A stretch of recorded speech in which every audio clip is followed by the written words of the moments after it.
So it turns out that Hamas, big surprise, rejected another ceasefire. They rejected it, and it was supposed to be to release some hostages, to be able to also release some of their murderers. Probably a bad idea, but they rejected it.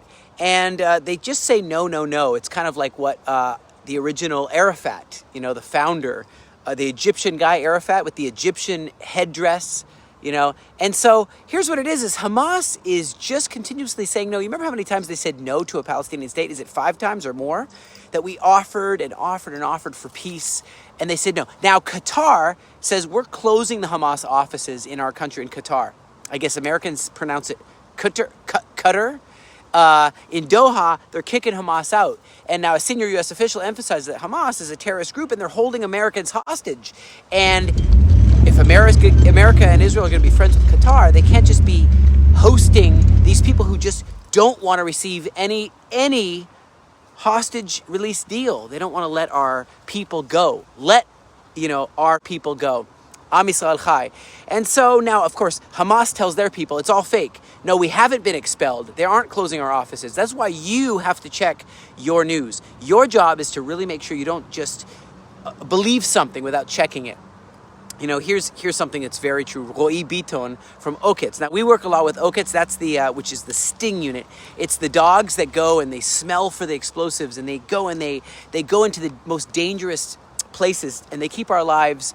They help us because they go in, and so this dog saw the fragments of an explosive device that was there, pieces of it, and then suddenly Roy Biton, his handler, got blown up. And this dog, this canine dog, just stayed by his bed the entire time, and he's laying on his legs. And I just thought that's so amazing.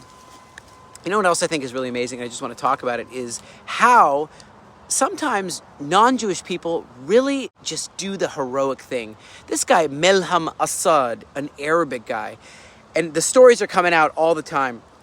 Like Corrie ten Boom, the stories that she has to say, how she hid people in Netherlands. And now this guy, what's his name again? It's Assad. And Assad went and said, hey, watch out, there's attackers coming. Be careful. And he went and rescued and helped deter. He yelled in Arabic. He's an Arabic guy, but he's an Israeli. And he yelled to the other Jewish Israelis. He said, go that way. I'll tell them that you went that way. And so, hey, quickly turn your Maccabi shirt. Maccabi is the Maccabees, so it's the name of the soccer team. And so turn that inside out, and so he was able to really rescue a lot of Jewish people, and he's an Arab. And I see how just some Arabs can get so duped into this false narrative, into this lie, like Ansar Allah, Yemen.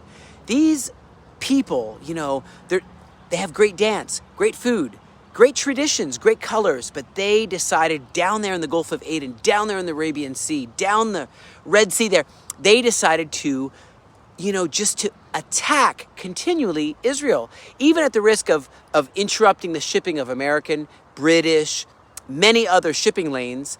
And now they're getting bombed by America right now. What did this bring them?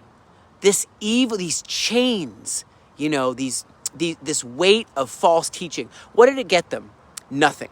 And I believe and I hope that as God is commanding victories for Jacob and the defeat of our enemies, they're going to learn their lesson. And they're going to say, we don't want to attack Israel. We want to support Israel. We want to help get a thermal drone for Israel. We want to change our ways. And I hope that that's going to happen right now. And that's what I believe. As God commands victories for Jacob, we will see a turnaround right now, a new season begin.